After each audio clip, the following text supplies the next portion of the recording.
UP में दूसरे चरण का मतदान खत्म। 9 जिले की 55 सीटों पर हुई बम्पर वोटिंग। तीसरे चरण का चुनाव 20 फरवरी को होगा। कानपुर देहात की रैली में पीएम मोदी ने अखिलेश पर साधा निशाना। कहा, जो हर चुनाव में लाते हैं नया साथी, उन पर भरोसा नहीं किया जा सकता। अरे जो अपने साथियों पे भरोसा नहीं करते, वो आप पे भरोसा करेंगे क्या? यूपी के झांसी में गृह मंत्री अमित शाह की रैली। विपक्षी पार्टियों पर साधा निशाना। कहा, परिवारवादी पार्टियां यूपी और देश का भला नहीं कर सकती। मित्रों, ये वही कर सकते हैं जो जनता के लिए, देश के लिए, प्रदेश के लिए करना चाहते हैं। वो नहीं कर सकते जो परिवार का घर भरना चाहते हैं।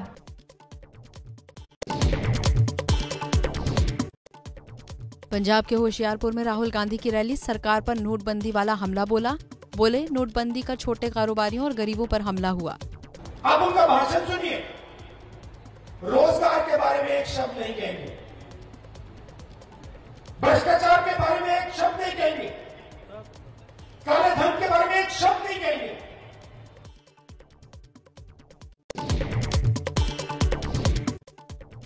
यूपी के झांसी में अखिलेश यादव की रैली। कहा, योगी के राज में कानून व्यवस्था ध्वस्त हुई। इस सरकार ने केवल एक काम किया है, 100 नंबर का 112, और जब से हमारे बाबा मुख्यमंत्री ने 112 किया है, तब से पुलिस भी हमारी कबाड़ा हो गई।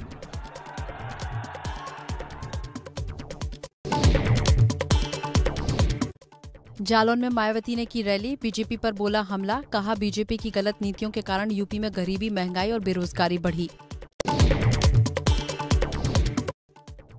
देश भर में चल रहे हिजाब विवाद पर बोले यूपी के सीएम योगी आदित्यनाथ। कहा, हम अपनी व्यक्तिगत आस्था देश की संस्थाओं पर लागू नहीं कर सकते। व्यक्तिगत आस्था आपकी अपनी जगह होगी, लेकिन जब संस्थाओं की बात होगी तो संस्था के नियम कानून को हमें मानना होगा। आजाद समाज पार्टी अध्यक्ष चंद्रशेखर ने योगी और अखिलेश पर साधा निशाना। कहा, हम बीजेपी को अपने दम पर हराएंगे। हमारा प्रयास था कि वोटों में, विपक्ष से वोटों में बिखराव ना हो। अंत प्रयास सफल नहीं हुआ। अब हम अपने दम पे लड़ रहे हैं। जिला पंचायत चुनाव भी हम अपने दम पे लड़े। कानपुर देहात की रैली में पीएम ने कांग्रेस पर साधा निशाना। कहा, यूपी में जोर शोर से आ रही है योगी सरकार। भाजपा की सरकार, योगी जी की सरकार फिर से आ रही है, जोर शोर से आ रही है।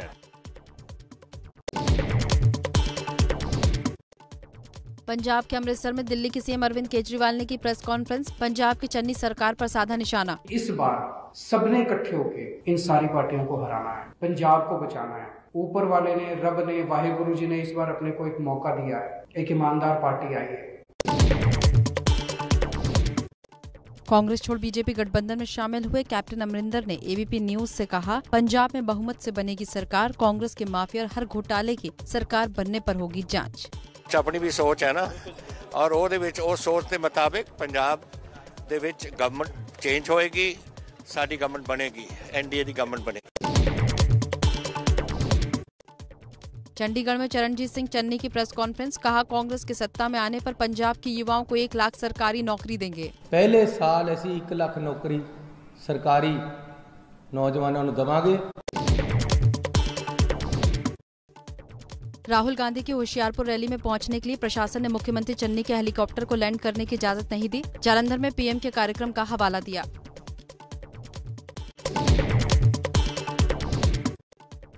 उत्तराखंड के सीएम पुष्कर सिंह धामी ने खटीमा में डाला वोट। लोगों से मतदान की अपील। गोवा के सीएम प्रमोद सावंत ने किया मतदान। लोगों से वोट डालने की अपील की। बीजेपी की जीत का दावा किया। डेफिनेटली मुझे पूरा विश्वास है कि इस बार भारतीय जनता पार्टी 22 पार करेगी। कैबिनेट मंत्री जितेंद्र प्रसाद ने कहा, इस बार माहौल पिछले चुनाव से भी बेहतर। डबल इंजन की सरकार ने बेहतर काम किए। कि उत्तर प्रदेश में भारतीय जनता पार्टी की 300 पार करके पुनर्वापसी होने वाली है।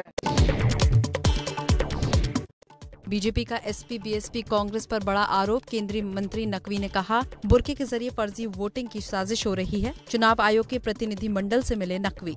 उनको कहा जा रहा है कि आप बूथ के अंदर बुर्के में जाइए, अपनी आइडेंटिटी बिल्कुल मत दिखाइए, बिना आइडेंटिटी के आप वोट डालने के लिए जिद करिए।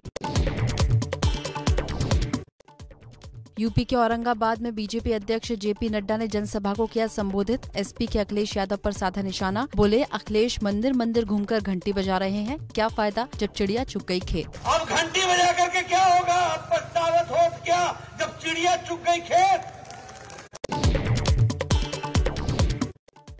पंजाब के जालंधर में पीएम मोदी की रैली। कहा, नवा पंजाब में नया भारत बनेगा, भ्रष्टाचारियों को नहीं मिलेगी जगह। पंजाबी में बोले, नवा पंजाब बीजेपी दे नाल। मैं आपके सपनों को साकार करने के लिए हूं और इसलिए अगले 5 साल नवा पंजाब का समय होगा।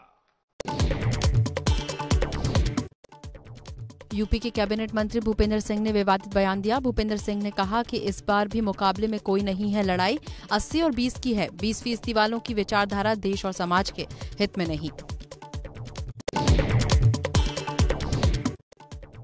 आजम खान के बेटे और पत्नी ने रामपुर में मतदान किया। आजम के बेटे अदीब आजम ने कहा, आजम जेल में है लेकिन जनता आजाद है, 10 को फैसला हो जाएगा।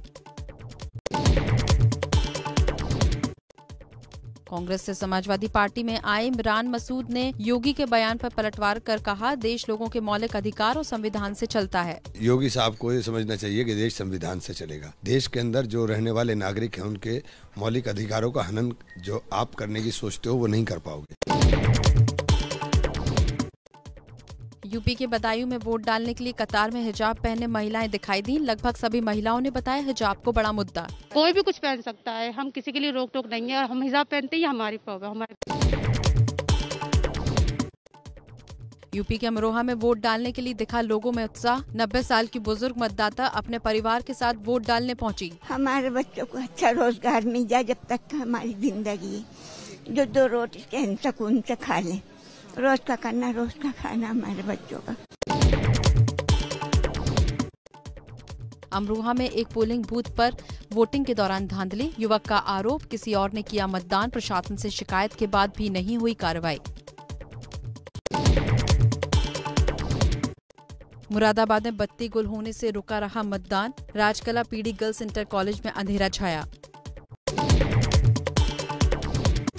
उत्तराखंड के भटवाड़ी में मतदान के दिन बर्फबारी के बीच मतदान करने पहुंची महिलाएं। बरेली में बड़ी तादाद में वोटिंग के लिए पहुंचे लोग। बुर्का हिजाब में मुस्लिम महिलाओं ने वोट डाला। कहा, विकास कार्यों को देखकर वोटिंग। ओवैसी के हिजाब वाली बनेगी प्रधानमंत्री के बयान पर बोले योगी आदित्यनाथ। कहा, उसी बेटी को आजाद कराने के लिए हम काम कर रहे। व्यक्तिगत आस्था आपकी अपनी जगह होगी, लेकिन जब संस्थाओं की बात होगी तो संस्था के नियम कानून को हमें मानना होगा।